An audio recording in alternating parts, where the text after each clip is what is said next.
bermeditasi. Marilah kita sejenak untuk mendengarkan Dhamma Desana dari Romo Pandita Nyana Mega. Untuk Romo Pandita atau Upasaka Pandita Romo Nyana Mega, kami persilakan tempat dan waktunya.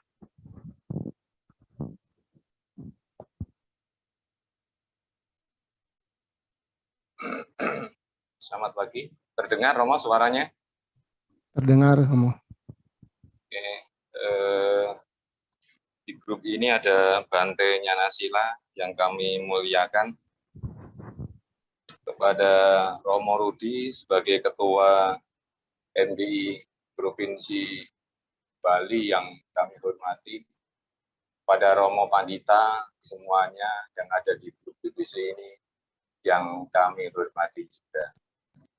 Rekan-rekan sedama, terimalah salam bis kami, Namo Sang Hyang Adi Budaya, Namo Buddhaya. Namo Buddhaya. Saya rasanya agak tersandung dengan kata-kata Romo Husbi tadi. Sebabnya masih dipanggil Nyana Mega. Padahal Nyana Mega itu tinggalan tahun 96 yang lalu. Ya, kalau sekarang kita udah jadi umat Garawasa, jadi umat biasa. Jadi kita udah meninggalkan latihan yang cukup bagus karena kita hanya mampu untuk berlatih. Romo dan Ibu sekalian yang berbahagia, mungkin hari ini suasananya pagi, kalau di Bali mungkin cerah ya Romo ya? Cerah. Kalau di wilayah Jawa Barat ini mendung sekali. Mudah-mudahan juga di teman-teman kita yang ada di Jawa Timur dengan kejadian gunung meletus, terutama umat-umat kita yang ada di Malang dan Kabupaten Lumajang, mudah-mudahan tidak ada korban jiwa lagi. Omitopo sama-sama. Romo dan Ibu sekalian yang berbahagia, pada pagi hari ini biasanya kita harus menyempatkan diri. Karena biasanya hari Minggu itu kalau orang berkeluarga biasanya paling enak adalah untuk refreshing atau kumpul keluarga, atau minimal kita bangun pagi lah, bangun agak siang lah, karena hari Minggu biasanya yang punya usaha, toko atau apa aja biasanya santai, bisa bangun siang. Tapi pada pagi hari ini termasuk yang luar biasa, karena saya diberikan kesempatan untuk yang pertama kali. Saya tahu-tahu udah masuk grup BBC. BBC itu saya kira radionya Australia atau apa. Ternyata begitu saya telusuri, Budayana Buddhist Center yang ada di Bali. Jadi beberapa hari yang lalu, ternyata di dalamnya itu salah satu ada teman saya waktu dulu, yaitu Romo Husbi. Jadi akhirnya kita udah terpisah sekian puluh tahun, dipertemukannya dalam suasana dengan grup yang luar biasa. Romo dan Ibu sekalian, kita santai aja. Pada pagi hari ini, saya mendapatkan tugas yang luar biasa. Karena kita sebagai umat Buddha, mengapa kita kok Buddhis kayak gitu? Mengapa kita memilih agama Buddha sebetulnya? Mengapa kita Buddhis itu, mengapa kita kok jadi agama Buddha atau memilih agama Buddha itu kenapa? Banyak faktor, Romo, mungkin kita semua beragama Buddha itu biasanya faktor dari orang tua kita, dari keturunan kita, nenek moyang kita. Karena orang tua kita beragama Buddha, maka kita memeluk agama Buddha. Kenapa harus kita ikut memeluk agama Buddha? Karena kalau kita nggak ngikutin orang tua, biasanya tidak diaku anak. Ada juga kalau kita tidak mengikuti agama Buddha, kita nggak dikasih makan. Ada juga kalau kita nggak mengikuti keyakinan orang tua, kita nggak dikasih warisan. Ini ada banyak faktor yang menjadikan kita memeluk agama Buddha. Kebetulan pada pagi hari ini, contohnya saya sendiri. Saya dari keluarga Buddhis semua, jadi ya akhirnya kita mengikuti agama Buddha, sama dengan orang tua. Faktor-faktor tipe seperti ini adalah termasuk tipe yang lingkungan, karena lingkungan kita yang beragama Buddha, maka kita ikut beragama Buddha. Karena lingkungan kita, keluarga kita beragama Buddha, maka kita memeluk agama Buddha. Biasanya orang tua memberikan keyakinan, itu kalau orang tua betul-betul belajar tentang keyakinan yang dia dalami, yang dianut. Karena selama ini, kalau kita lihat Romo, di beberapa keluarga, mungkin di sekitar kita juga banyak, orang banyak menganut orang tuanya, menganut agama Buddha. Tapi ada anak-anaknya yang tidak beragama Buddha. Betul nggak Romo kira-kira? Betul nggak kira-kira? Itu ada kan Romo kan? Iya, betul. Betul, karena orang tua kebanyakan beragama Buddhanya tidak mengenal Dharma. Orang tuanya mengaku beragama Buddha hanya KTP. Mengaku agama Buddha, tapi cara berdoa agama Buddha pun dia tidak bisa. Hanya dia datang ke wihara atau ke cetia, hanya menyalakan dupa, membawa buah yang banyak, menyalakan dupa yang besar, misalkan kayak gitu. Dia udah merasa beragama Buddha. Kebanyakan sampai sekarang seperti itu. Romo dan Ibu yang berbahagia, kebetulan pada pagi hari ini saya berada di Cetia Sila Persada yang berada di Subang, Provinsi Jawa Barat. Kebetulan Cetia ini juga saya gagas sendiri bersama teman-teman perantauan yang berasal dari luar pulau. Kebetulan saya sendiri yang beragama Buddha di sini adalah satu-satunya dari suku Jawa. Yang lain adalah semua dari agama Buddha yang dari Pontianak, Kalimantan Barat. Ini udah saya gagas sekitar 5-6 tahun yang lalu. Makanya saya sengaja memberikan contoh ini kenapa? Karena orang mengaku agama Buddha hanya di KTP. Termasuk umat-umat saya yang di sini juga sama. Dia tidak bisa baca parita sama sekali. Pandana, Tisarana belum bisa. Dia duduk 5 menit seperti Romo, seperti Ibu pun belum bisa. Dia hanya datang sembahyang 1 bulan 2 kali. Sembahyang 1 bulan hanya 2 kali Romo.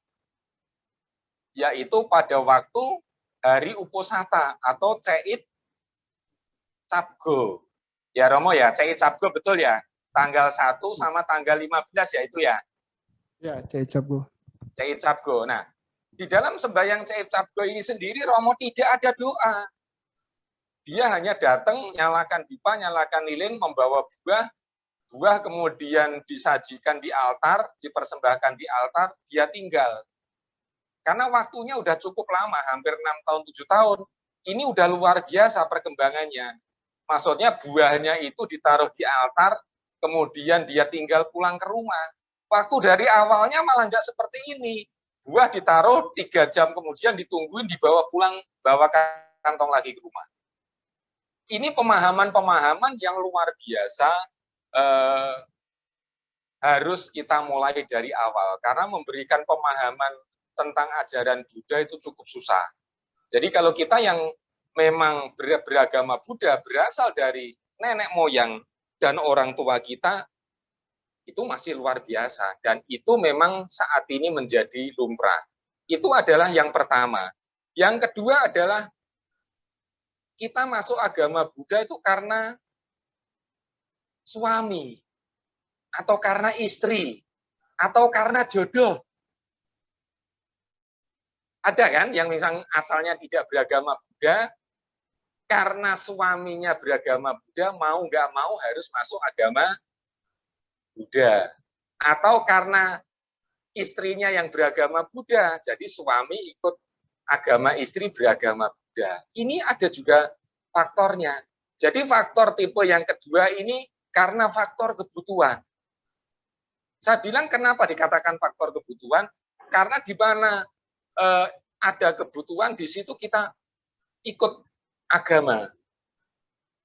Karena kebutuhan kita jodoh, ya udah kita jodohnya apa ya ikut agama itu. Padahal kalau kita telusuri atau kalau kita pahami hal-hal semacam ini sebetulnya di lingkungan kita, di dalam agama kita pun banyak seperti ini. Mudah-mudahan dengan dia menganut agama Buddha, dia tekun untuk belajar tentang dharmanya.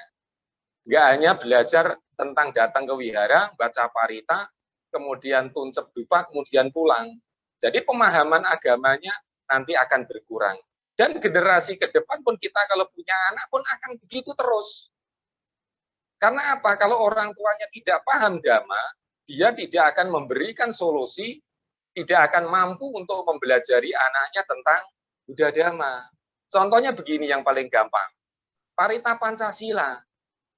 Kalau Romo dan Ibu sekalian tidak hafal tentang Parita Pancasila, kemudian nanti sampai di rumah ada semut dan cicak dibunuh sama anak, orang tua tidak akan bisa menjelaskan. Paling hanya bisa, itu cicak jangan dibunuh, itu melanggar Pancasila. Begitu anaknya bertanya, Ibu, Bapak, Pancasila yang nomor berapa?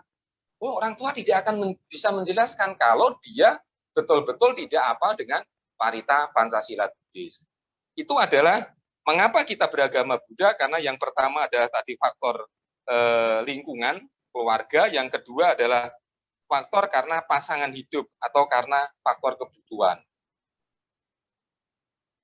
Kita menganut agama Buddha, kebanyakan ada orang supaya usahanya maju. Banyak loh Romo yang seperti ini. Saya menganut agama Buddha lah, supaya toko saya rame atau maju. Saya kan buka toko emas, toko HP, atau toko bangunan. Karena di dalam agama Buddha itu kan banyak dewa-dewanya. Nanti kalau saya tiap saat datang ke wihara, minta sama dewa biar toko saya rame. Ada nggak kira-kira Romo seperti ini, faktor seperti ini? Banyak Romo. Betul. Karena di dalam agama Buddha rata-rata ada yang seperti ini. Oh, biar saya beragama Buddha, nanti biar toko saya rame. Biasanya ada seperti ini. Hal-hal semacam ini biasanya di sekitar kita ada, tapi biasanya malu untuk mengatakan. Kemudian ada yang ikut beragama Buddha karena supaya sembuh dari penyakit. Nah, ini yang saya baru bilang supaya sembuh dari penyakit ini, kadang-kadang orang sakit bertahun-tahun tidak sembuh. Dia berobat ke sono kemari tidak sembuh. Kemudian dia menganut agama Buddha, kemudian dibeli air dari setia atau dari altar atau dari wihara, kemudian disuruh minum, kemudian bisa menjadi sembuh. Kemudian orang itu menganut agama Buddha. Ini adalah ada juga di sekitar kita. Mudah-mudahan dengan dia menganut agama Buddha, mau untuk belajar Dhamma. Romo dan Ibu sekalian berbahagia, kalau kita telusuri tadi dari yang pertama dan yang kedua, faktor orang tua dan faktor karena kebutuhan karena pasangan hidup, kalau kita bahas, itu tidak akan ada manfaatnya. Tapi yang lebih penting adalah, mengapa kita masuk agama Buddha? Karena apa? Karena kita dengan pengertian yang benar. Jadi kita bisa masuk agama Buddha walaupun itu dari orang tua, walaupun dari pasangan kita. Itu yang paling utama adalah, yang penting adalah dilandasin dengan pengertian yang benar. Pengertian yang benar bagaimana? Karena agama Buddha ini sangat menarik sekali, Romo.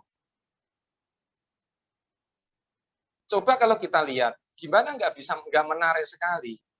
Setelah kerajaan Sriwijaya dan Mojopahit runtuh, perkembangan agama Buddha itu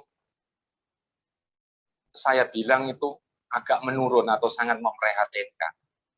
Karena agama Buddha ini adalah sebetulnya adalah yang menarik, tapi bungkusnya yang tidak menarik. Saya katakan tadi, setelah runtuhnya kerajaan Mojopahit dan Sriwijaya, perkembangan agama Buddha saat ini adalah memprihatinkan. Karena apa?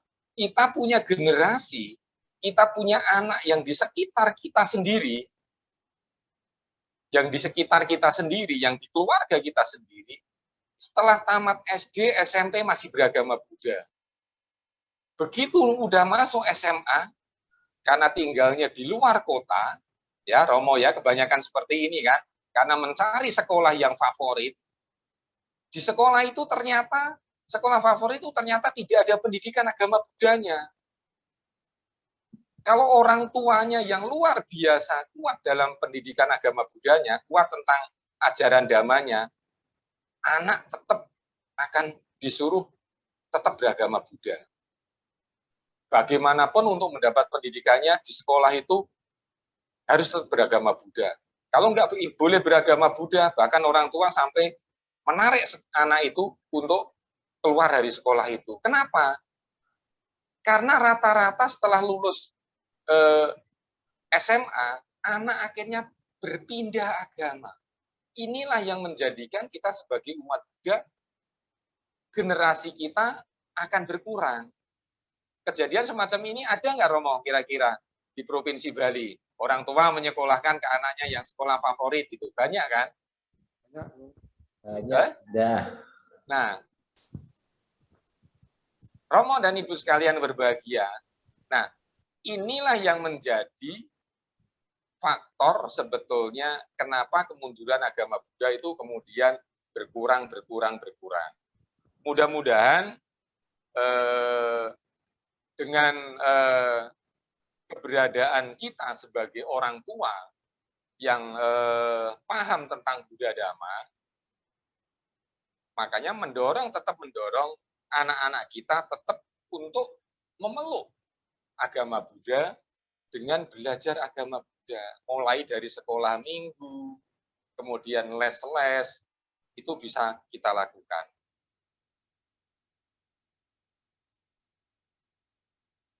Halo, Romo? Slide-nya berubah ya? Halo? Halo, Romo?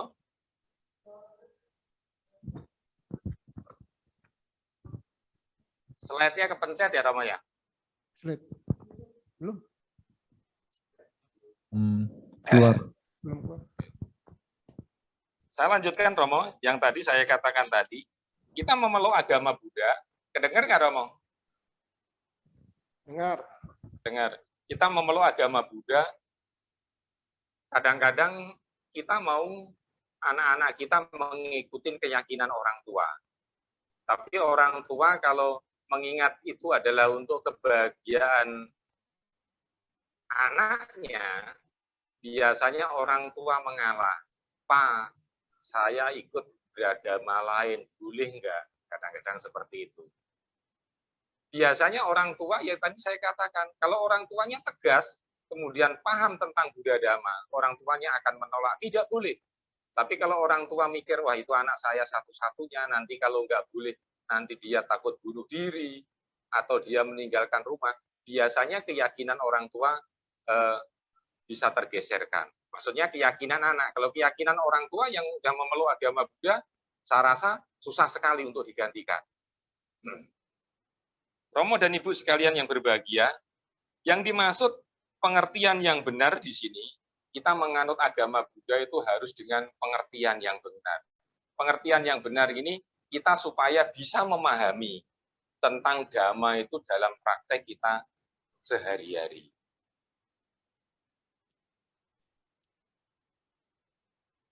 Romo dan Ibu sekalian berbahagia, karena setiap saat di lingkungan kita, atau ya misalkan di keluarga kita, karena agama ini adalah akan menjadi tolak ukur dalam kehidupan kita. Kenapa saya bilang untuk menjadi tolak ukur? Karena praktek-praktek agama, praktek-praktek ajaran yang kita pahami, yang kita pelajari setiap hari itu, harusnya bisa kita praktekkan dalam rumah tangga. Setelah rumah tangga, kepada lingkungan. Tapi kalau kita hanya belajar membaca parita, hanya belajar berdoa, tanpa sebuah praktek, nah inilah yang dikatakan agama Buddha sebagai agama tradisi. Padahal kalau kita menganut agama Buddha, beragama Buddha, mengaku beragama Buddha, mau nggak mau, praktek agama Buddha itulah dalam kehidupan sehari-hari adalah yang utama. Contohnya apa? Atasila aja. Contohnya apa? Kita belajar vegetarian aja. Ini adalah contoh yang paling simpel aja. Romo dan Ibu sekalian berbahagia. Kenapa saya bilang? Karena banyak umat Buddha yang notabene sampai saat ini apa parita sampai Karania, Manggala Sutta, kemudian Etawata, tapi prakteknya dalam kehidupan sehari-hari dia tidak bisa menjalankan dharma dengan baik. Romo dan Ibu sekalian yang berbahagia, memilih agama atau kita menganut agama Buddha itu adalah sebetulnya adalah kalau di dalam bahasa Indonesia dikatakan adalah semacam hak asasi. Tapi kalau kita menganut agama Buddha merupakan panggilan hati dari kita dalam hati kita, makanya panggilan hati yang kita pilih agama Buddha harus betul-betul kita pelajari. Kemudian harus betul-betul kita praktekkan. Halo Romo? Ya.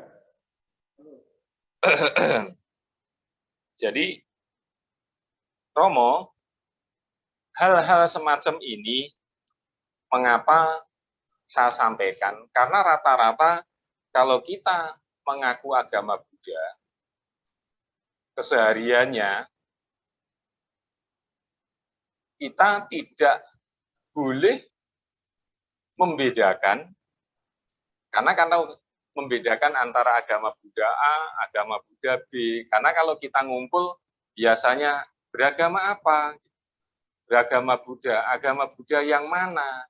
Kebanyakan kita hanya membedakan bungkusnya, padahal isinya ajaran adalah sama aja. Inilah yang kadang-kadang menjadikan sebuah cekcok, menjadikan sebuah problem, menjadikan sebuah masalah di dalam lingkungan. Tapi buat saya, mengaku agama Buddha, ya udah cukup kita belajar agama Buddha. Semua yang kita pelajari, yang penting yang bersumber dari kitab suci, bersumber dari ajaran Buddha Gautama. Jadi, yang kita pelajari, yang kita anut, kita menganut agama Buddha itu, jadi agama Buddha bukan tradisi. Agama Buddha bukan agama Buddha yang seperti yang saya katakan karena hanya ikut-ikutan, tidak. Tapi betul-betul berasal dari dalam diri kita, dari hati kita, kemudian kita mau ikut datang ke wihara, ikut mau membaca parita, kemudian parita itu kita implementasikan, dhamma yang kita mengerti sedikit itu kemudian kita praktekkan dalam kehidupan seharian. Yang paling gampang adalah kita praktek di dalam keluarga dulu. Jadi hampir yang datang di sini adalah udah dewasa, udah menikah, misalkan ya seorang suami menghormati istri, kemudian seorang istri menghormati suami, memberikan kepercayaan. Ini adalah praktek yang paling mudah. Kemudian kita menghormati anak-anak kita bicara dengan tutur kata yang sopan. Ini adalah praktek yang paling mudah dalam setiap pagi atau setiap saat di lingkungan yang paling dekat dengan kita. Romo dan Ibu sekalian yang berbahagia, saya katakan tadi, kita mengerti tentang agama Buddha harus dengan pengertian yang benar. Bahwa di dalam agama Buddha kita menganut tanpa sebuah paksaan, tanpa sebuah embel-embel atau hadiah, tanpa sebuah iming-iming. Nanti kalau ikut beragama Buddha, nanti usahanya maju.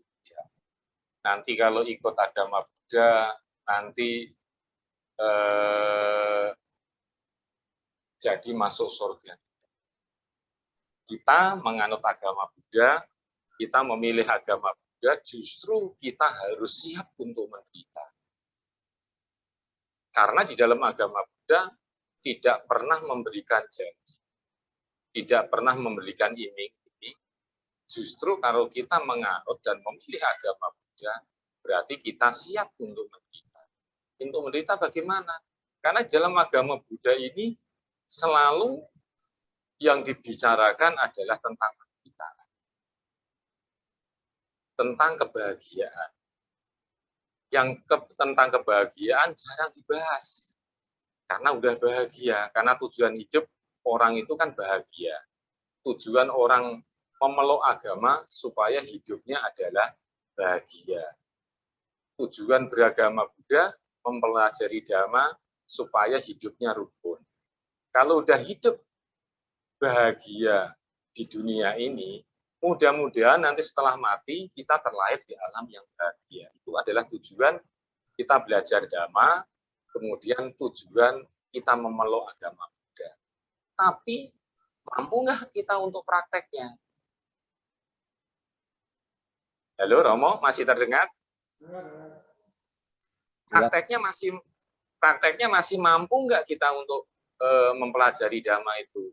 Contohnya hal yang sepele. Romo dan Ibu sekalian berbahagia, hampir tiap pagi sore latihan meditasi nggak di rumah?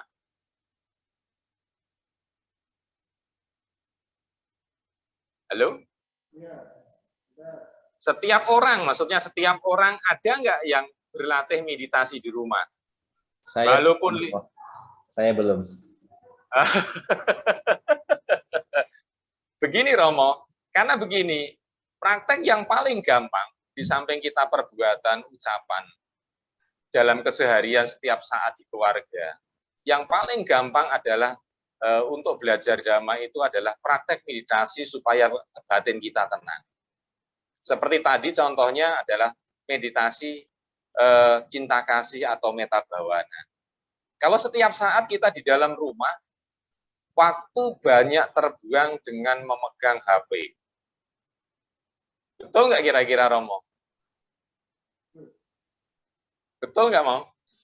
Betul sekali Romo. Ya, karena gini, orang mau tidur yang dipegang HP, bangun tidur yang dipegang HP. Kenapa yang nggak dipegang itu kok nggak buku Parita, Romo? Kenapa yang dipegang itu kenapa nggak buku Dhammapada? Bangun tidur belum cuci muka, belum gosok gigi, udah nyentuh HP dulu. Sampai mau tidur, itu HP yang disentuh. Betul nggak kira-kira ini? Betul banget. Iya kan betul kan? Coba tanya ibu-ibu itu, yang disenggol mesti HP. Sampai HP itu ada di sebelah bantal atau di meja samping tempat tidur. Nah harusnya HP itu taruh jauh di luar kamar aja coba. Kalau malam hari mau istirahat itu diganti kemudian buku Parita atau buku baca-bacaan yang berbau Buddhis atau ya minimal Parita atau Dhammapada ibaratnya seperti itu. Nah sebelum masuk ruang tidur atau di tempat tidur tadi kita coba sisihkan waktu untuk 15 menit setiap saat. Sebelum tidur dan sesudah tidur 15 menit untuk merenungkan perbuatan kita dari bangun tidur sampai mau tidur lagi. Berapa banyak yang merugikan orang, berapa banyak kata-kata yang menyakiti orang. Rata-rata ini susah sekali, padahal sepele. Tapi manakala kita membuka YouTube, megang HP, sekali pegang, duduk, diem, sambil nonton TV bisa berjam-jam. atau bisa nonton TV, sinetron bisa sampai 2 jam. Tapi meluangkan waktu 15 menit susah sekali kan Romo? Betul nggak kira-kira? Betul, betul. Iya, inilah padahal inilah yang pola hidup kita yang sebetulnya untuk kemajuan pikiran kita yang harus betul-betul dirubah. Karena orang lain hanya bisa menyarankan, termasuk saya. Ayo Romo latihan meditasi sebelum tidur 15 menit. Sesudah tidur 15 menit. 15 menit itu cepat sekali. Mungkin Romo Pandita Huswi yang udah pernah mempraktekkan ini. Sekali duduk 3 jam, 4 jam dia tidak terasa. Manakala sekarang mudah-mudahan masih berlanjut. Kalau sekarang mungkin duduk 3-4 jam, mungkin buru-buru akan dimarahi keluarga atau istri. Nah, kalau nggak bisa sampai berjam-jam, cukup 15 menit. Nah, dalam meditasi tadi, kemudian apa yang perlu kita renungkan? Karena rata-rata pemimpin kebaktian hanya mari kita sama-sama meditasi cinta kasih meta bawana. Meditasi kita mulai. Padahal orang mau meditasi itu mesti badan harus rileks. Ayo badannya dirilekkan sama-sama. Di dalam perenungan meditasi cinta kasih, apa yang harus kita ucapkan sebetulnya? Karena orang yang meditasi tadi hanya memejamkan mata, mendengarkan renungan, selesai, kemudian ya udah, ada bekas nggak di batin kita sebetulnya? Sesudah meditasi, sebelum meditasi, sama sesudah meditasi. Atau pas meditasi ingat tadi di rumah, jemur nasi, atau pakaian masih di mesin cuci, belum dijemurin, atau belum sarapan, atau belum masak nasi. Ada kan yang seperti itu pola pikirnya, kan? Ada yang pikirannya sampai seperti itu kan, Romo? Betul nggak kira-kira? Nah, makanya di dalam meditasi tadi, apa yang harus kita ucapkan sebetulnya? Ya sepele loh ini. Hal sepele sekali, waktu meditasi, pikiran kita tuh dikasih kerjaan harusnya. Kasih kerjaannya bagaimana? Semoga semua makhluk hidup berbahagia. Semoga semua makhluk hidup. Itu yang pikiran kita waktu meditasi itu harus dikasih pekerjaan itu. Tapi nggak boleh keluar suaranya. Harus di dalam hati. Kalau nanti keluar suaranya, tetangganya atau temannya akan terganggu. Karena kalau kita mengucapkan semoga semua makhluk hidup berbahagia, waktu kita mengucapkan itu pikirannya mesti konsentrasi. Kalau nggak konsentrasi mesti ingat yang di rumah. Waduh, di rumah tadi HP belum dimatiin.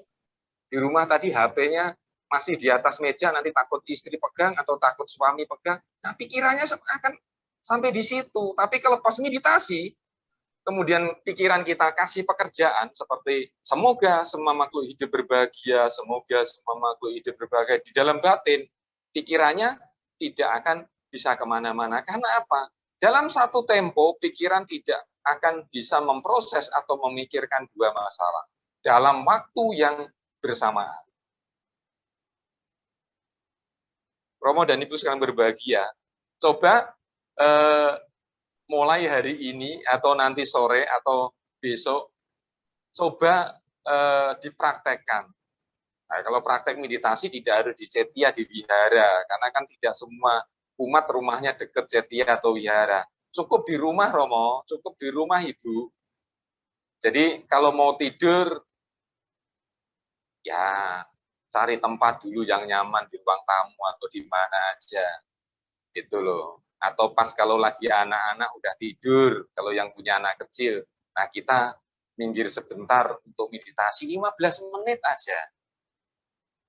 Nah, habis itu baru tidur. Sesudah meditasi jangan pegang HP lagi, karena nanti kalau pegang HP lagi, pegang HP-nya nggak mungkin akan semenit, 2 menit. Justru pegang HP sebelum meditasi, HP-nya dimatikan.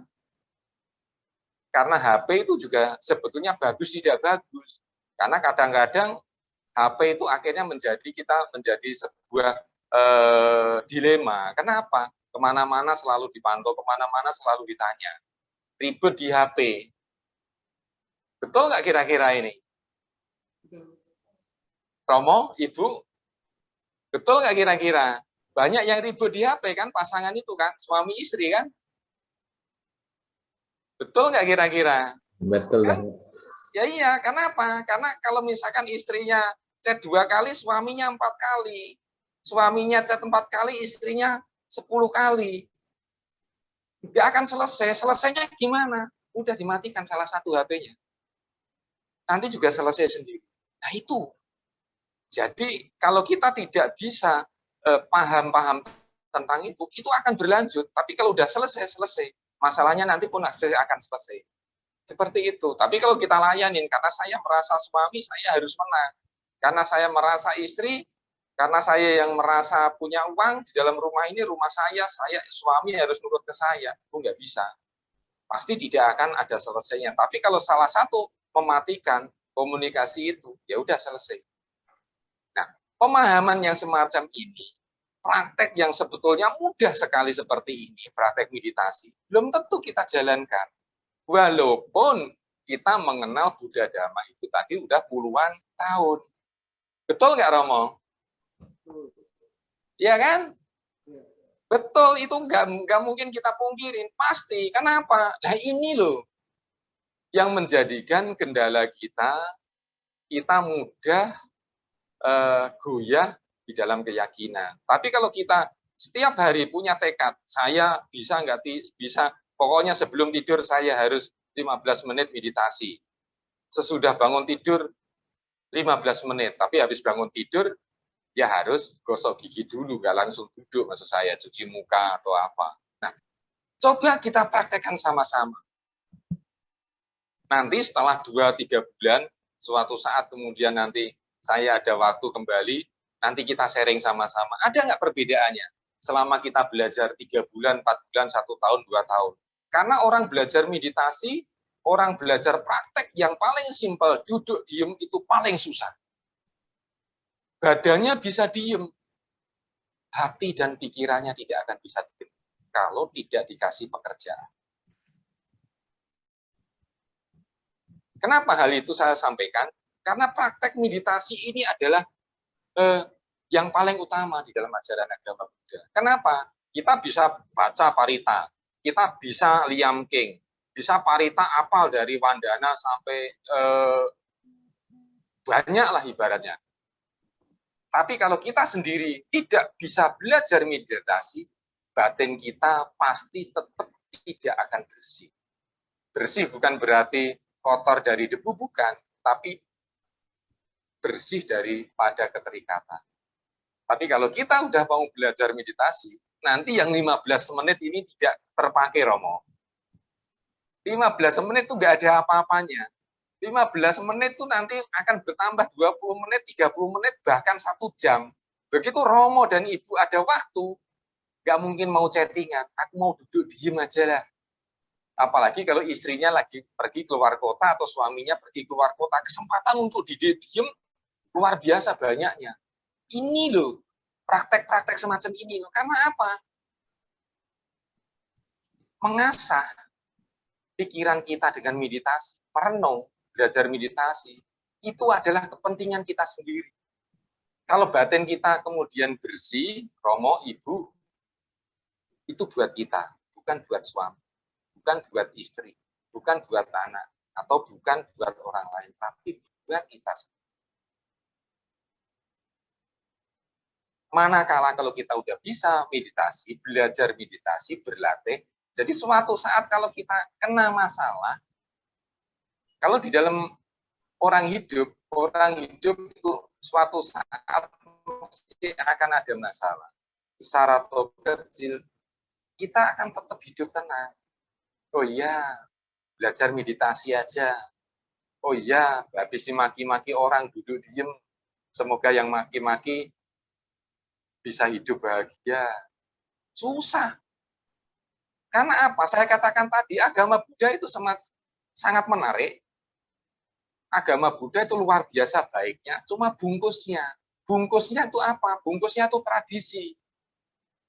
Tradisinya yang mana? Karena agama Buddha itu harus bisa baca parita, harus bisa liam king. Ini loh bungkusnya yang rata-rata orang merasa ruwet, merasa susah. Oh, kalau ketemu Romo Pandita atau ketemu sama umat atau ketemu Bante harus bersikap anjali. Ini kan sebuah tradisi yang sampai sekarang dipertahankan. Ini hanya bungkus, hanya luarnya aja. Makanya kalau kita belajar agama Buddha, jangan hanya bungkusnya. Karena merasa kita cacat, tangannya cuma satu, wah saya nggak ikut beragama Buddha. Nanti kalau sikap anjali tidak bisa, itu baru yang anjali. Kemudian kita duduk bersila, saya tuh nggak bisa ikut agama Buddha. Karena duduk bersilanya harus lama, saya kan pinggangnya sakit. Ya kalau nggak bisa duduk ya bersila, ya berarti kita duduk di kursi tidak mengurangi makna sebuah pembelajaran. Nah ini. Halo Romo, kira-kira bisa praktek nggak mulai nanti malam atau selamanya? Atau sampai 2 bulan yang akan datang? Kalau misalkan tidak bisa pagi sore, ya sore hari, pas di rumah, atau pas di kantor, atau pas di kendaraan, selama kita tidak di belakang kemudi, pasti akan bisa. Bisa nggak Romo kira-kira? Romo Kalau Husni saya atau Romo pribadi yang sekarang lain? Romo bisa. Karena dagang lagi sepi, ya saya otomatis meditasi terus, Romo. Ya, meditasinya ini pas dagang lagi sepi itu meminta apa? Karena kalau umat Buddha kan kadang-kadang, supaya saya rame, saya belajar meditasi, berdoa boleh, tapi jangan diplesetkan doa itu nanti ke hal-hal yang tidak baik. Karena apa? Apa yang tidak ada sih di dalam agama Buddha? Pasti ada.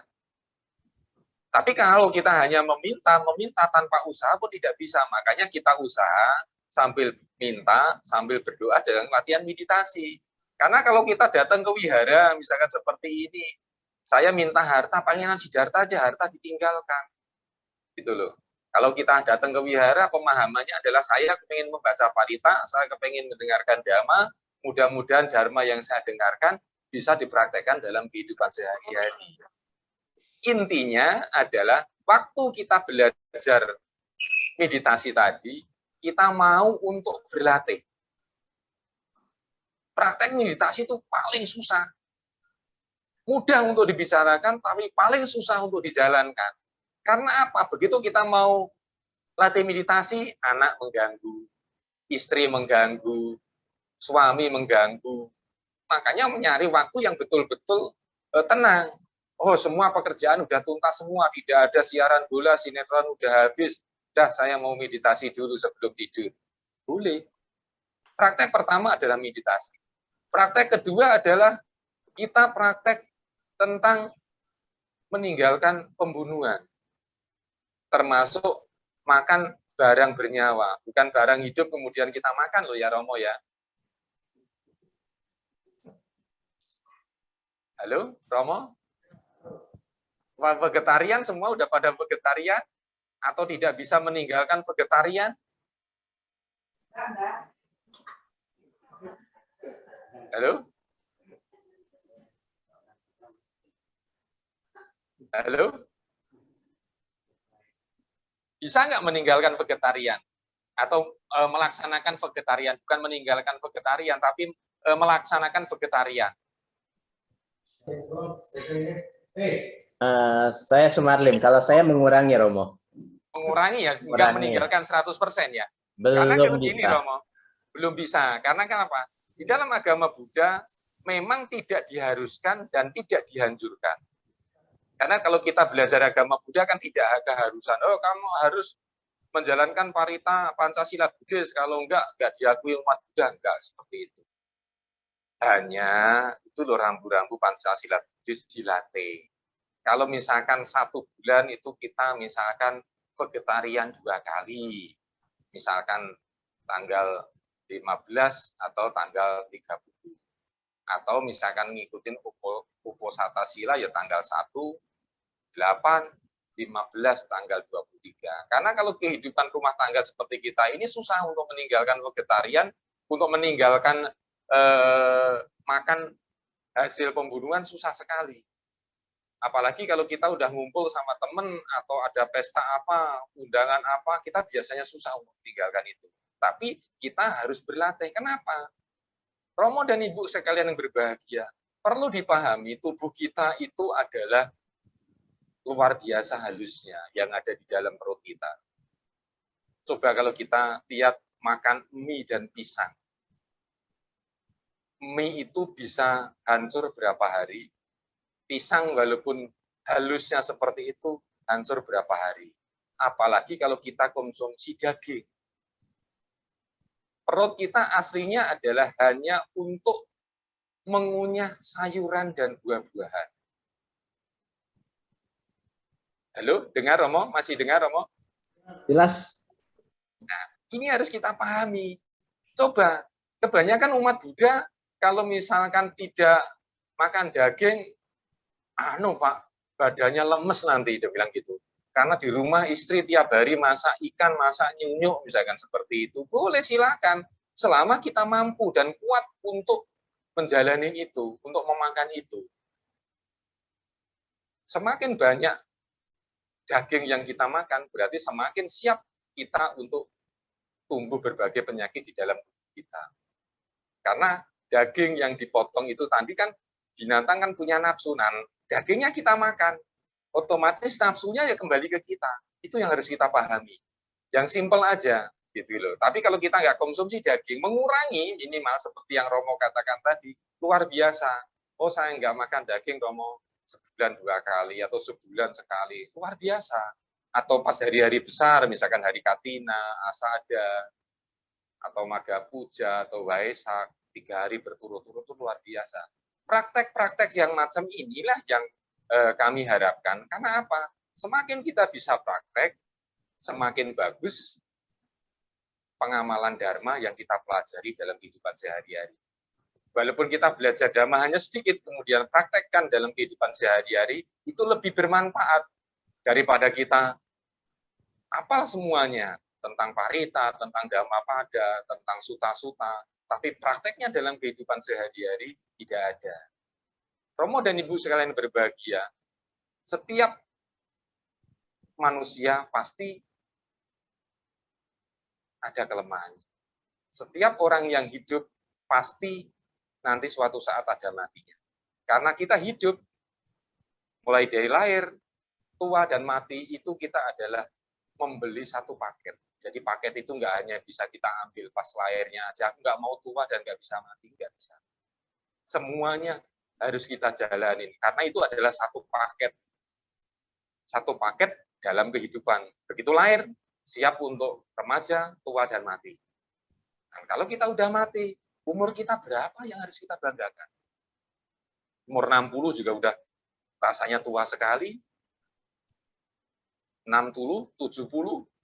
Ada nggak yang hari ini yang ikut kebaktian umurnya udah 70, Romo? Saya 75, Romo. Waduh, luar biasa. Itu sangat luar biasa. Karena apa? Kalau umur 75 itu udah luar biasa. Ini tinggal pendekatannya ke agama Buddha. Sisa maksudnya sisa usia, karena umur manusia kan kita tidak tahu mau berapa puluh tahun lagi. Nah, pengabdian tentang belajar Buddha Dhamma ini harus lebih intens. Kenapa? Begitu karma mudah memanggil pulang, nggak bisa ditunda besok pagi. Keluarga, anak, istri, semua harus ditinggalkan. Bahkan kita kalau udah mati, kita di dalam rumah 2 hari 2 malam pun nggak boleh.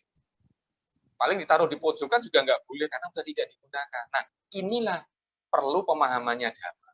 Makanya pada kesempatan yang baik ini, ayo kita sama-sama belajar yang saya katakan tadi, setiap saat kita merenung dengan meditasi, dengan mengucapkan semoga semua makhluk berbahagia, semoga semua makhluk berbahagia, itu kita kasih pekerjaan di pikiran kita. Coba ke depannya yang udah berlatih, yang hari ini hadir, ke depannya entah sebulan, entah 2 bulan, entah 3 bulan yang akan datang, mudah-mudahan saya masih diberikan kesempatan lagi oleh panitia atau Romo Boswi, nanti kita sharing kembali. Ada nggak kemajuan dari meditasi yang 15 menit tadi? Pasti beda loh Romo. 15 menit yang saya katakan tadi masih kurang Romo. Nanti kalau Romo ketagihan meditasi nggak apa-apa.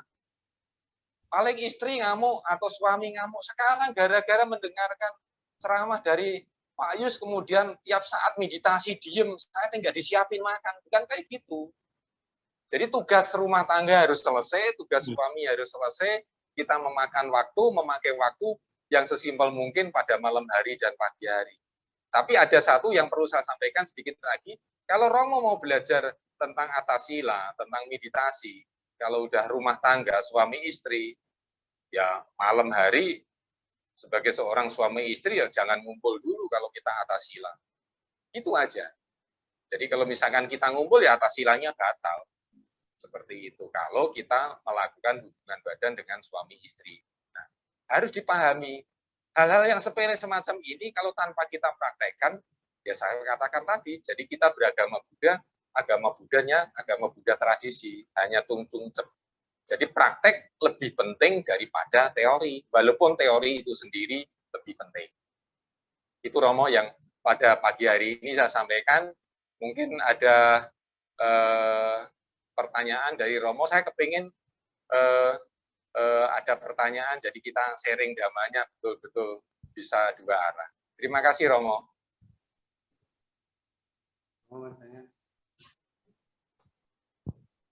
Ada pertanyaan? Ada Romo. Ya boleh Romo. Namo Buddhaya Romo. Namo Buddhaya. Nama saya kalau biasa saya dipanggil Pak Made karena sudah tua mungkin saya. Yang saya tanyakan nih, Gimana Romo? saya tanyakan Romo, kalau kira-kira saya minta kalau salah saya dikoreksi. Ya. Saya terlahir sebagai orang Bali. Ya. Jadi kelahiran saya adalah Hindu. Ya. Saya mengenal ajaran Guru Agung Buddha itu tahun 68. Pada waktu itu almarhum kakak saya adalah guru agama Buddha. Jadi beliau banyak buku-buku Buddhanya. Ya. Nah, saya membaca ajaran guru Buddha itu cocok dengan logika saya. Jadi saya mengikuti ajaran guru itu karena logika. Ya. Ya, kira-kira itu apakah dengan logika ini saya merasakan match, artinya cocok gitu loh, Romo, dengan ajaran Ya. Buddha. Nah, dari sekian tahun saya artinya terus mengikuti ajaran beliau, termasuk meditasi gitu. Nah, seperti Romo katakan tadi, memang meditasi itu gampang diucapkan, tapi gampangnya itu gampang. Tapi itu saya mengalami sendiri memerlukan perjuangan yang luar biasa. Nah, kurang lebih itu Romo, jadi kalau saya itu mengikuti ajaran sang guru itu karena logika, apakah ada kekurangan atau bagaimana itu. Demikian Romo. Ya, terima kasih Romo. Ini adalah pertanyaan yang luar biasa. Jadi pertanyaan ini keluar dari hati saya lihat. Jadi apa adanya, tidak ada yang dibikin. Romo, memang wilayah Provinsi Bali orang mengatakan adalah mayoritas adalah beragama Hindu. Kemudian Romo bisa menganut agama Buddha karena membaca buku-buku agama Buddha. Ternyata setelah dibaca masuk logika. Romo yang terhormat, ini adalah luar biasa, termasuk ini adalah salah satu pencerahan buat saya. Kenapa? Kalau Romo tanpa membaca buku, waktu itu masih beragama lain, kemudian kenal sama Romo Pandita satu, kemudian Romo dia ajak masuk, belum tentu mau loh Romo. Betul nggak kira-kira Romo Huswi? Pasti belum tentu mau. Tapi dengan membaca yang ada di buku, dengan memahami ajaran yang ada di buku ini, justru secara tidak langsung Buddha mengajarkan langsung kepada Romo. Karena kenapa? Orang-orang yang notabene mempunyai sebuah agama, mempunyai sebuah ajaran, salah satunya adalah agama yang Romo anut tadi, juga mempunyai kebenaran. Karena agama yang kita anut ini adalah semacam kecocokan. Banyak umat Buddha yang memeluk beragama Buddha udah bertahun-tahun. Dia dagang di salah satu kota di Jawa Barat, dia menganut agama Buddha itu udah hampir 30 tahun. Dia dagang itu sepi aja. Kemudian ketemu saya pindah agama, Romo. Karena saya di agama Buddha setiap saat saya berdoa, doa di kelenteng maupun di wihara, dagang saya biasa aja, nggak kaya-kaya. Saya pindah agama supaya nanti maju. Ternyata dia begitu pindah agama, dagangannya maju betul-betul. Dan dia menjadi kaya. Ada semacam ini. Karena agama yang kita anut adalah cocok di hati kita enggak, yakin enggak. Makanya dengan Romo belajar dan membaca buku tadi logikanya masuk di hati dan pikiran itu udah luar biasa. Betul Romo, itu adalah jalan yang paling betul. Salah satunya itu adalah contoh yang paling betul. Romo adalah jalan yang paling betul ditunjukkan di dalam ajaran agama Buddha tadi. Makanya pemahaman agama Buddha, Romo, pasti beda dengan yang lain. Itu saya tahu betul hal semacam itu. Ada satu contoh lagi Romo, supaya Romonya lebih yakin dan kuat. Jadi ini bukan curhatan pribadi buat saya. Saya punya anak 3 sebetulnya. Anak 3 itu nomor 1 cowok, nomor 2 cowok, nomor 3 cewek. Walaupun saya itu seorang agama Buddha dan pernah menjadi seorang samanera dan biku, ternyata begitu kita menikah, saya menikah, kemudian anak ini ada yang tidak ikut agama Buddha, yang nomor 1 tadi. Yang nomor 2 asalnya juga tidak mau ikut agama Buddha, karena cowok. SMA, sekarang kuliah semester 7, akhirnya sebelum kuliah saya tanya. Kebetulan waktu itu ada perkumpulan muda-mudi se-Jawa Barat di Kota Bandung. Karena saya tinggal jauh dari Kota Bandung, anak saya yang nomor 2, yang masih SMA kelas 3 tadi, saya tanya, Kak, ini ada undangan kumpul muda-mudi agama Buddha di hotel di Bandung, salah satu hotel bintang 5 di Bandung. Mau ikut nggak? Boleh Pak, ikut. Dulu dia SMA adalah menganut agama Islam. Begitu dia ikut agama Buddha, karena ikut perkumpulan tadi di Bandung, dia pulang dari Bandung, kemudian nemuin saya secara pribadi, Papa, kenapa Papa nggak ngomong kalau agama Buddha ini luar biasa?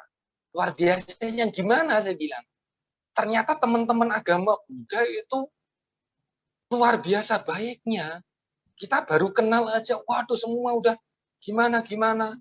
Temennya baik semua, bahkan tempat tinggal, tidur di hotel, semua dianggap sama semua. Atau karena Papa guru? Tidak. Bahkan saya tidak mengatakan dini, karena salah satu panitianya adalah saya. Begitu pulang dari Bandung, kemudian dia berikan, mulai saat ini saya beragama Buddha.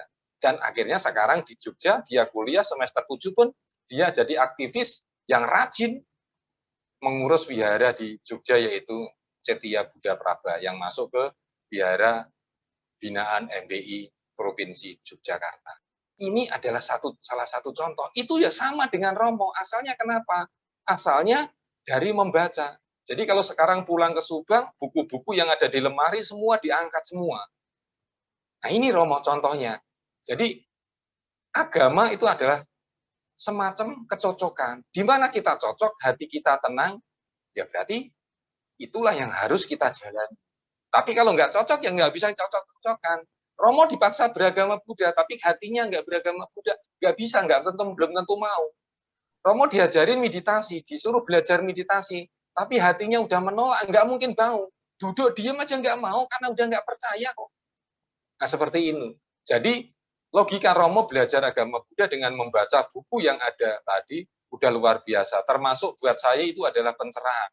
Karena kalau kita memberikan gambaran, memberikan ajaran langsung ke Romo pada waktu saat itu, belum tentu Romo percaya.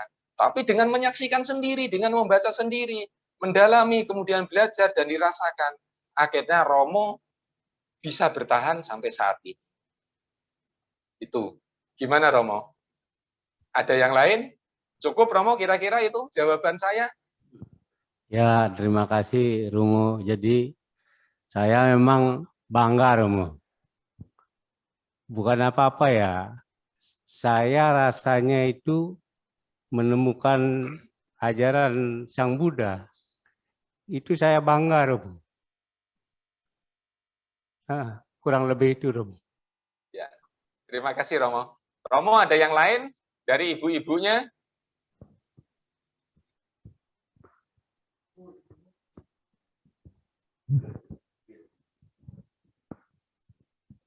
Namo Buddhaya Romo. Namo Buddhaya Ibu. Ini Romo. Ya. Masalah anak ya Romo ya. Ya, iya betul. Gini Romo, memang saya belajar agama Buddha dari SD. Mungkin meditasi apa saya belum laksanakan, atasila juga belum. Dalam keluarga memang kita berusaha ya Romo. Ya.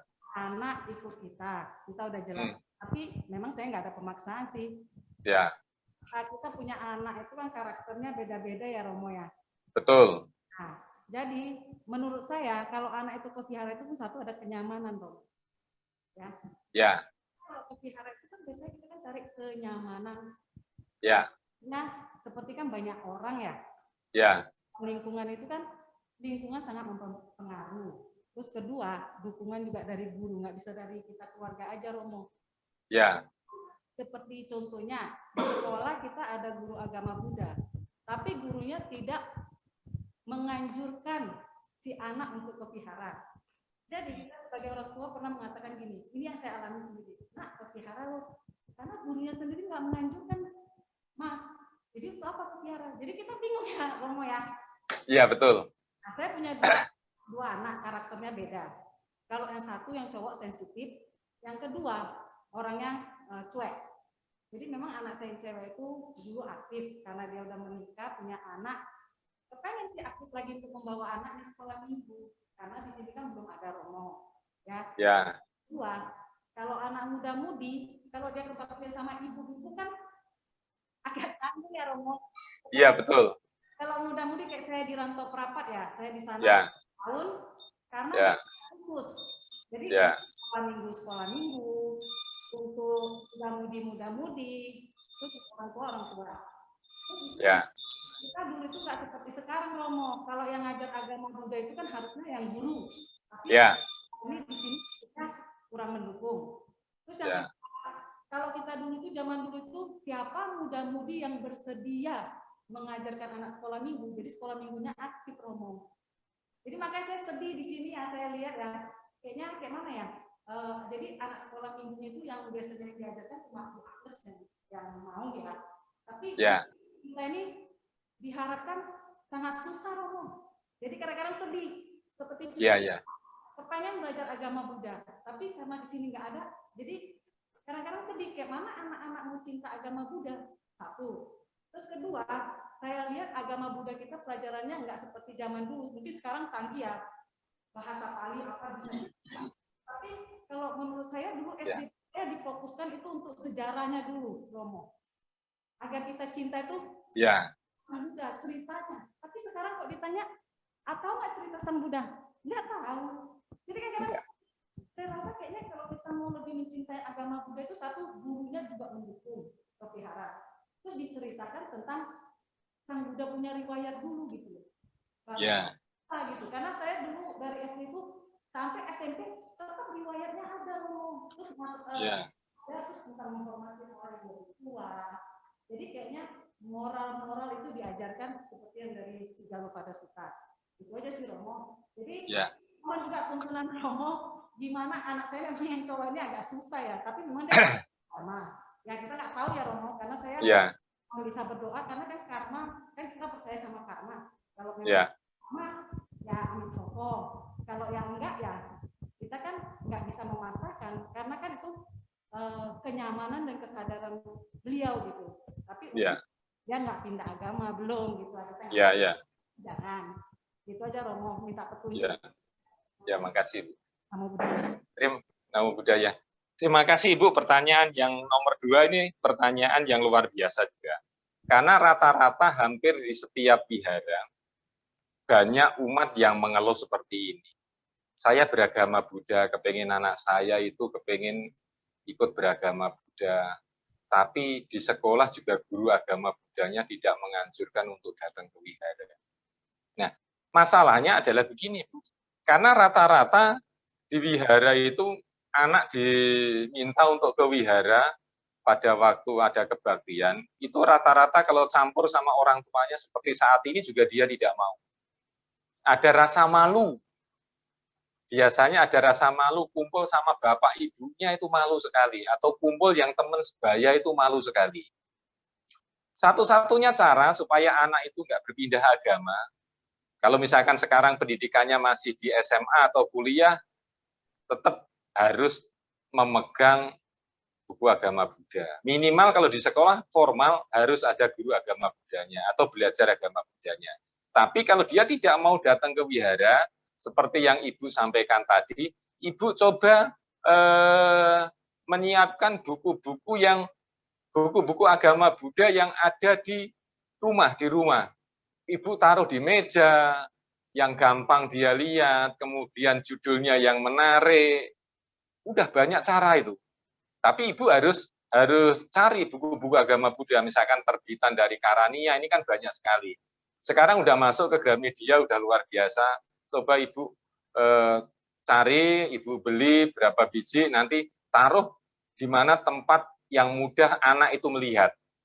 Jangan dipaksa, ini buku saya baca di Gramedia, beli mahal-mahal, coba dibaca, nggak usah, taruh aja. Taruh dan selalu ditaruh. Jangan hanya 1 judul, 2, 3 judul.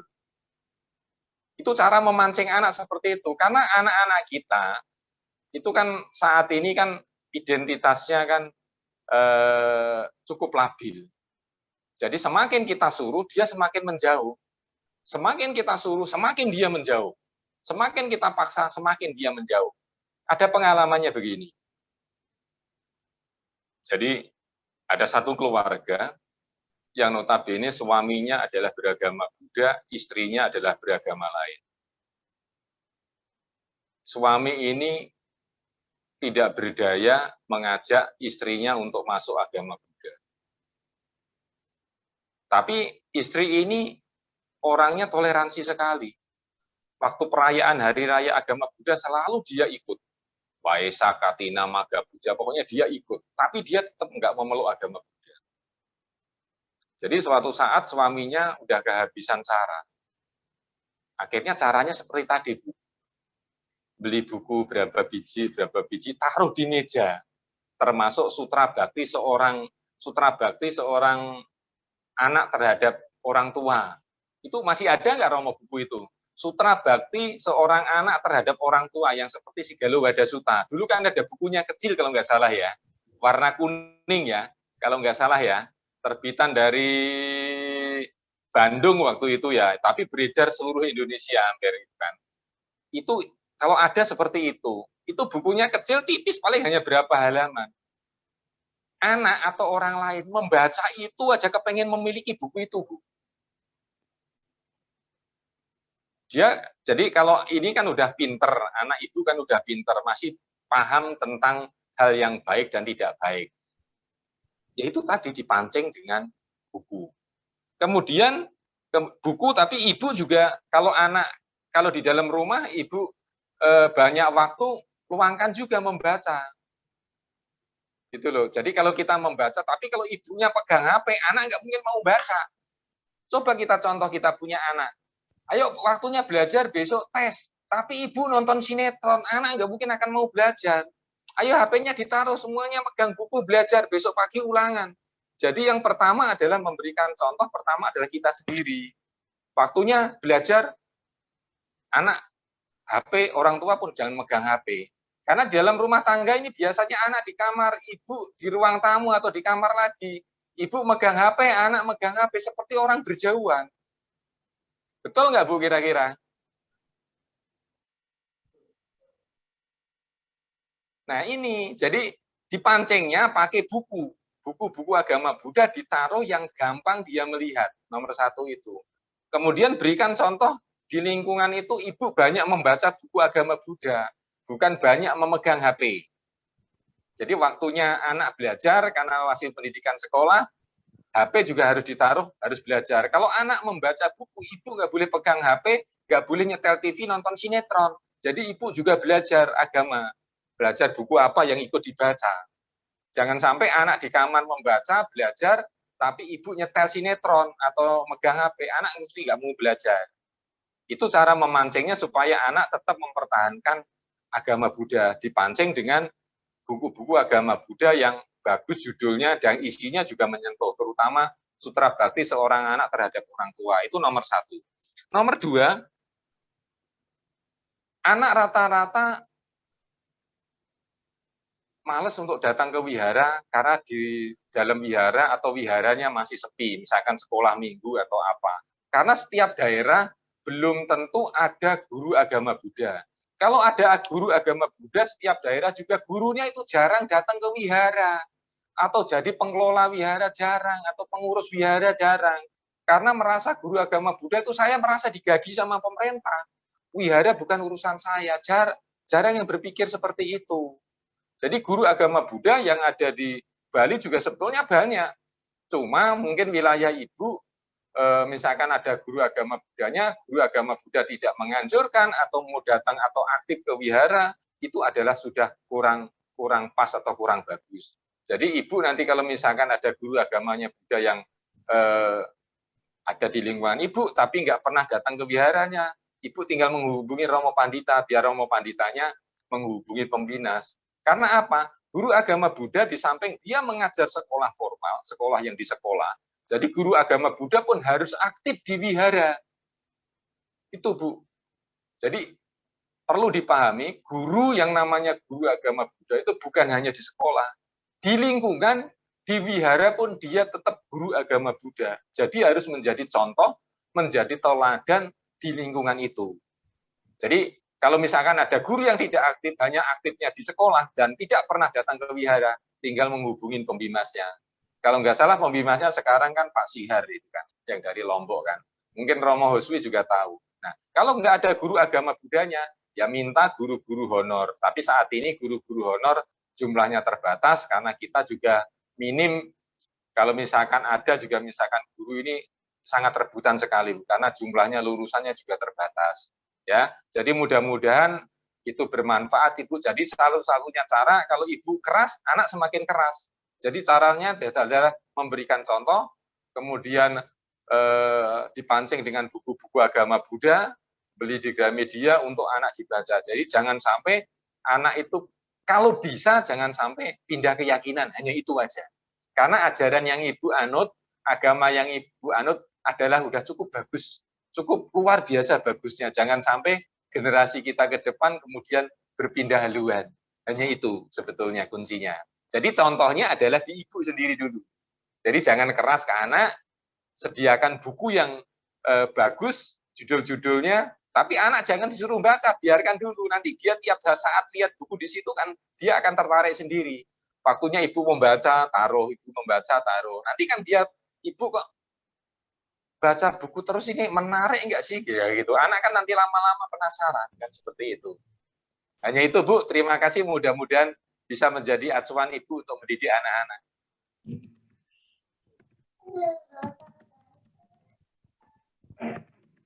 Halo, Romo.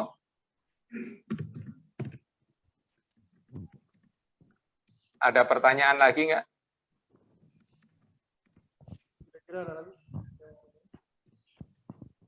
Kalau enggak. Oke, saya mau satu pertanyaan. Boleh, Romo? Ya, ayo. Boleh ya. Ya, boleh. Nama saya Andi Budaya, saya Sumarlim. Budaya, Romo. Saya setuju dengan kata-kata Romo seperti menaruh buku, memancing, karena dulunya saya juga suka baca ya, cuma sejak ada zaman smartphone, sekarang buku itu lebih tersisihkan. Jadi sekarang saya memang memancing juga supaya gimana budaya membaca, kadang saya meletakkan buku di meja-meja ruang keluarga supaya gampang dijangkau gitu lah, supaya kelihatan, dan itu sedikit banyak membantu ya. Itu bisa diterapkan. Kedua, saya juga mau apresiasi untuk hari ini, ruangan BBC ini hari ini cukup penuh. Untuk umat-umatnya cukup full. Nah, itu saya sangat apresiasi, saya sangat senang sekali. Saya juga mau tanya, Ya, Romo. Boleh nggak sih kita propaganda seperti ya itu, meminta guru-guru agama Buddha meminta murid-muridnya untuk harus pergi ke wihara untuk nilai, untuk alasan nilai atau apapun ya kan, diharuskan di zaman tidak ada pandemi ya, atau mungkin mengikuti secara online. Ya. Yang kedua, ada nggak sih mungkin dari ajakan atau dari suta-suta mungkin yang mendukung supaya kenapa umat tuh harus pergi ke wihara gitu loh.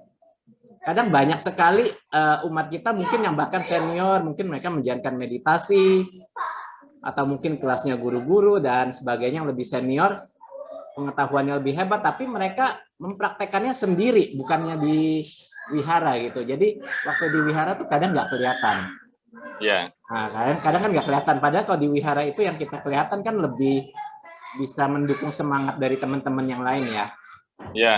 Nah gitu, ada nggak sih seperti kita di Buddha ini ajakan untuk pergi ke wihara? Karena saya melihat yang teman-teman tetangga lain tiap hari Jumat itu wah jalannya rame sampai jalannya macet semuanya kayak gitu kan. Itu kan karena mereka diharuskan. Sedangkan di Buddhis ini kan tidak ada paksaan katanya ya. Iya, iya. Itu kan jadinya membuat ya hari Minggu juga terkadang kebaktian-kebaktian itu menjadi kurang diminati gitu loh.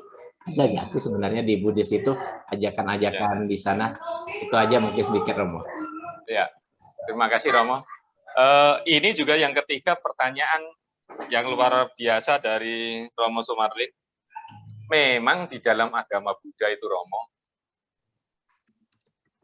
tidak ada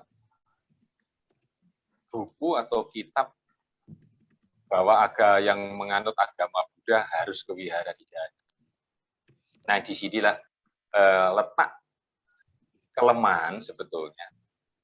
Jadi orang yang datang ke wihara itu betul-betul harus sadar dari pikiran kita sendiri. Ya, ya. Karena orang yang mau datang ke wihara, mau nggak mau, harus meluangkan waktu. Harus meluangkan waktu beberapa jam untuk datang ke wihara. Minimal 2-3 jam pasti. Umat rata-rata tidak mau datang ke wihara sewaktu dia masih sukses, sewaktu dia masih sehat, sewaktu dia belum punya kebutuhan tentang wihara itu. Manakala umat udah ada kebutuhan, ada kepentingan tentang wihara, karena anaknya mau nikah, anaknya butuh nilai, dia buru-buru datang ke wihara. Karena rata-rata datang ke wihara itu harus betul-betul kesadaran dari batin kita. Di dalam agama Buddha tidak ada yang mengharuskan. Justru itu yang sampai saat ini menjadi sebuah pertanyaan yang belum bisa terjawab. Bahkan kita sendiri menganut agama Buddha sembahyang seminggu sekali. Enggak sembahyang juga boleh. Bahkan ada beberapa umat Buddha yang datangnya ke wihara hanya setahun sekali, pas Sinsia misalkan, atau pas Waisak. Loh ini loh Romo sebetulnya. Ajakan-ajakan supaya datang ke wihara bagaimana? Ya itu tadi, harus kesadaran kita sendiri.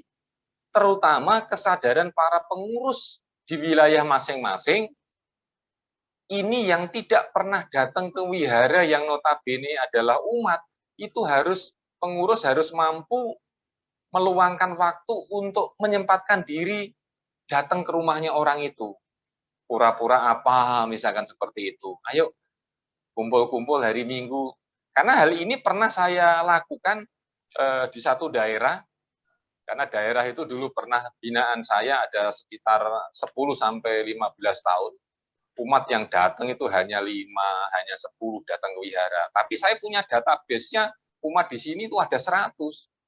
Akhirnya setiap saat setiap selesai ngajar di sekolah itu saya door to door. Dari umat ke umat.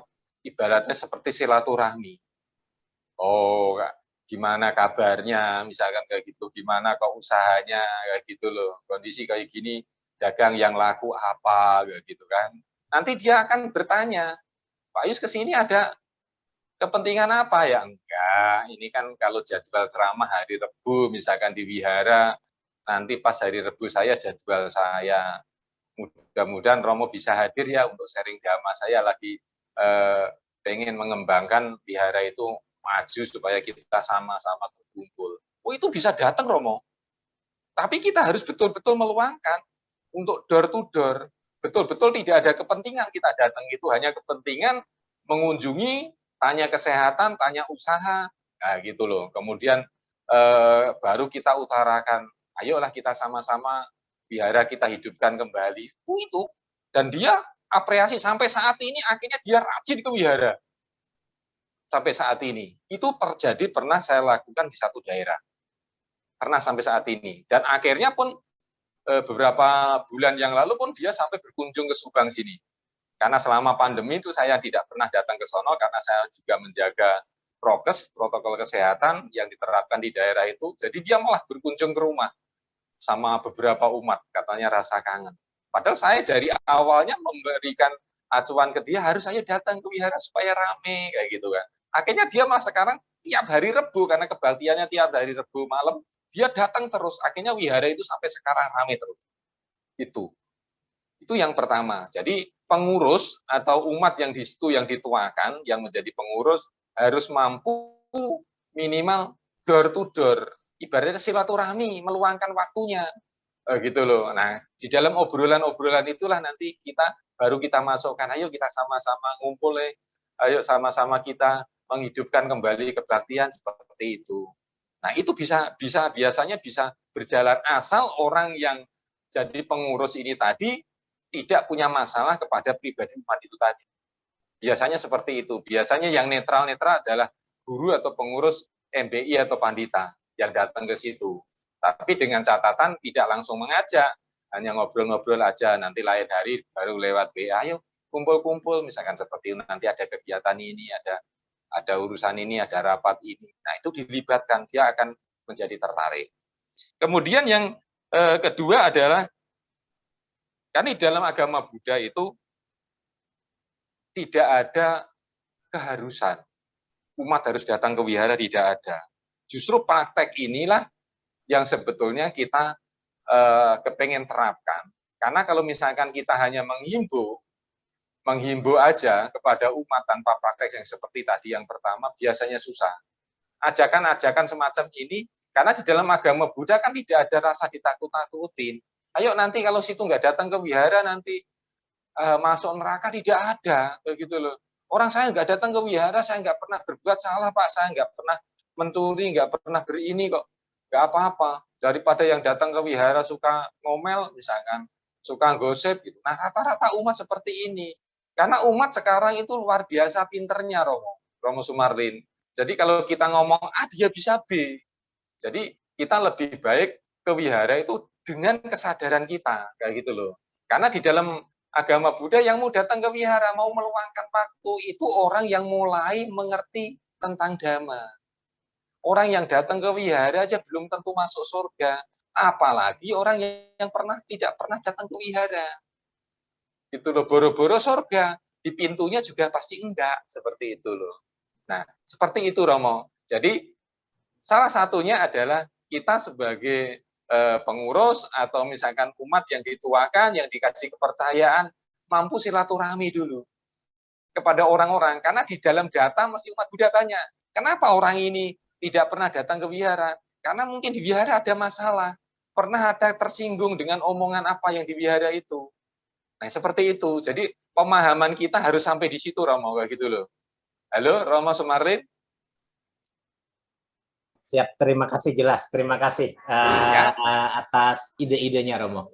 Jadi harus ada meluangkan waktu, Romo, siapa pengurus di situ yang kira-kira dituakan, tapi jangan yang bermasalah. Dan orangnya yang gampang komunikasi, gampang merayat. Jadi datang ke rumah umat yang tidak pernah datang ke wihara itu, kita ibaratnya hanya mampir seperti apa, kayak gitu loh. Nah, lain hari nanti tinggal minta WA-nya apa. Oh, di wihara sekarang udah mulai loh ibu-ibunya sama bapak-bapaknya datang. Ayo datang loh sama-sama biar rame. Nah, seperti itu. pancingan-pancingan semacam itu, yang sepele itu yang menjadikan sebetulnya dia akan terkesan. Tapi kalau manakala kita datang, ayo nanti hari Minggu datang ke wihara ya, kalau enggak nanti gini-gini, malah dia menjauh, nggak mau. Kita silaturahmi biasa, nanti kan, oh ini kok sering nyamperin saya ada apa, tapi jangan sampai orang yang bermasalah yang merekrutnya seperti itu. Tapi khusus yang udah beragama Buddha, Romo. Karena ini pernah saya praktekkan sendiri. Oke, Romo. Terima kasih banyak, sangat-sangat membantu masukannya.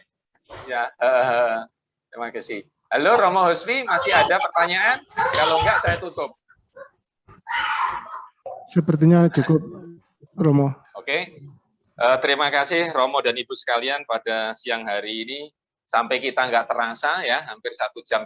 Memang kalau kita udah sharing tentang Dhamma, mungkin Romo Huswi udah sering bersama saya waktu dulu. Memang tidak terasa. Jangankan waktu dikasih 1 jam, 1,5 jam, 2 jam kalau udah ngomongin tentang Dhamma, nggak akan ada selesainya. Selesainya ya setelah kita tutup. Mudah-mudahan Romo, terutama keluarga besar grup BBC, tidak bosan dengan kedatangan saya. Mudah-mudahan di lain kesempatan yang lain, saya masih diberikan untuk sharing Dhamma kembali. Terima kasih para pemirsa, para Romo yang pada siang hari ini hadir lewat Zoom. Terima kasih, salam dari kami, Namo Sang Hyang Adi Budaya, Namo Buddhaya. Namo Buddhaya. Terima kasih Romo Jusmaninto, teman baik saya. Seperjuangan sama saya waktu masing sama-sama di kampung di Bogor, sudah meluangkan waktu untuk memberikan Dhamma Desana di Budayana Budi Center Bali ini. Semoga bermanfaat bagi kita semua. Terima kasih. Namo Buddhaya. Namo Buddhaya. Mohon live dulu ya Romo saya ya. Ya.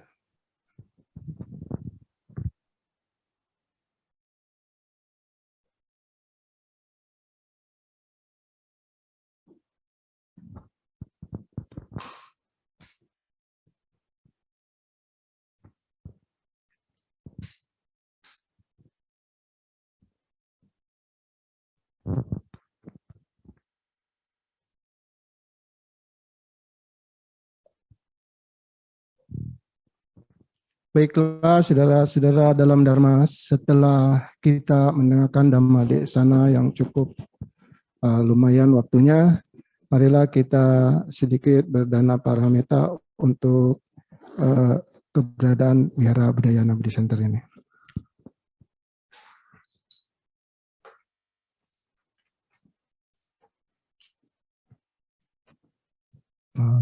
Marilah kita berdana untuk kepentingan Dharma. Semoga kita diberkahi oleh Buddha Maha Suci. Berdanalah kita semua dengan hati ikhlas rela. Semoga karma baik kita dirahmati Sang Tri Ratna. Baiklah, kita lanjutkan dengan pembacaan parita pelimpahan jasa, yaitu Etawata. Saudara-saudara dalam Dharma, ini ada informasi sedikit. Kita juga sedang berduka cita, yaitu papa dari Ibu Tien, yang salah satunya pada tahun 1919, dia adalah seorang pengurus MBI dan juga umat BBC. Beliau sekarang sedang ditinggalkan oleh orang tuanya atau papanya yang tercinta, yang bernama almarhum Bapak Lee Fong Jung. Jadi waktu pelimpahan jasa kita akan menyebutkan nama beliau. Atas semua timbunan kebajikan yang telah kami kumpulkan. Semoga semua dewa turut bergembira demi kebahagiaan dan keberhasilan. Atas semua timbunan kebajikan yang telah kami kumpulkan. Semoga semua makhluk halus turut bergembira demi kebahagiaan dan keberhasilan. Atas semua timbunan kebajikan yang telah kami kumpulkan. Semoga semua makhluk hidup turut bergembira demi kebahagiaan dan keberhasilan. Semoga semua makhluk di angkasa dan di bumi, para dewa dan naga yang perkasa, turut bergembira atas timbunan kebajikan ini dan selalu melindungi Indonesia. Semoga semua makhluk di angkasa dan di bumi, para dewa dan naga yang perkasa turut bergembira atas timbunan kebajikan ini dan selalu melindungi perdamaian dunia. Semoga timbunan kebajikan ini melimpah pada sanak keluarga. Semoga mereka berbahagia. Semoga timbunan kebajikan ini melimpah pada sanak keluarga.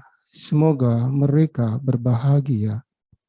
Semoga timbunan kebajikan ini melimpah pada sanak keluarga. Semoga mereka berbahagia. Semoga hujan turun sesuai waktunya. Semoga tanaman tumbuh subur. Semoga dunia menjadi makmur. Semoga pemerintah bertindak benar.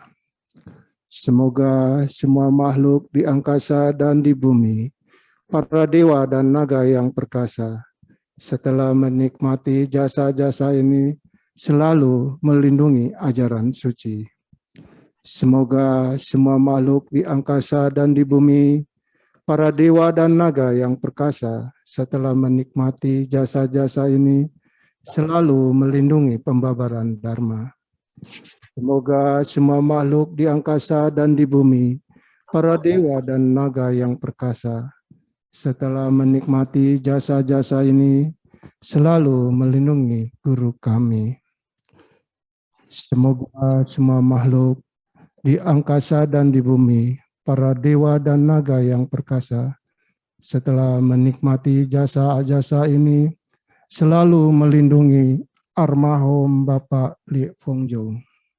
Semoga semua makhluk di angkasa dan di bumi, para dewa dan naga yang perkasa, setelah menikmati jasa-jasa ini, selalu melindungi kita semua.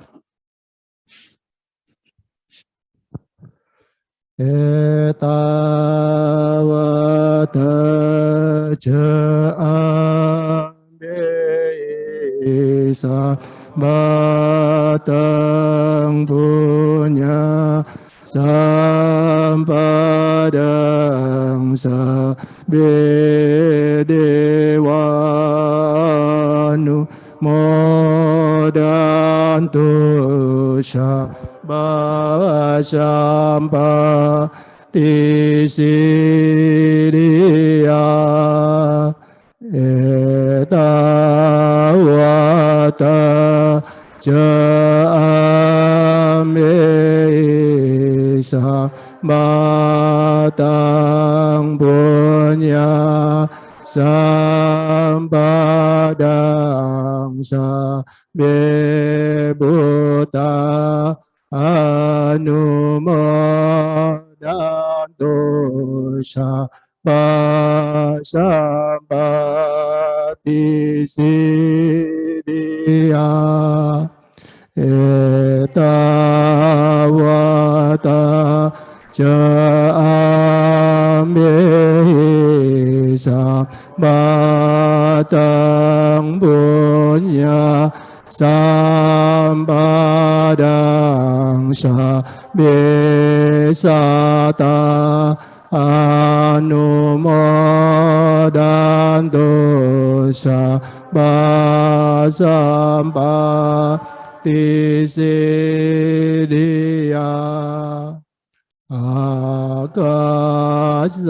akasataca bumata dewa naga mahedika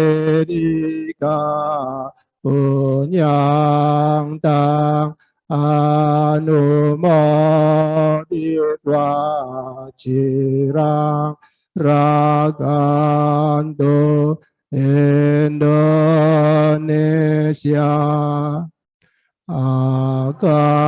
akasata cabumata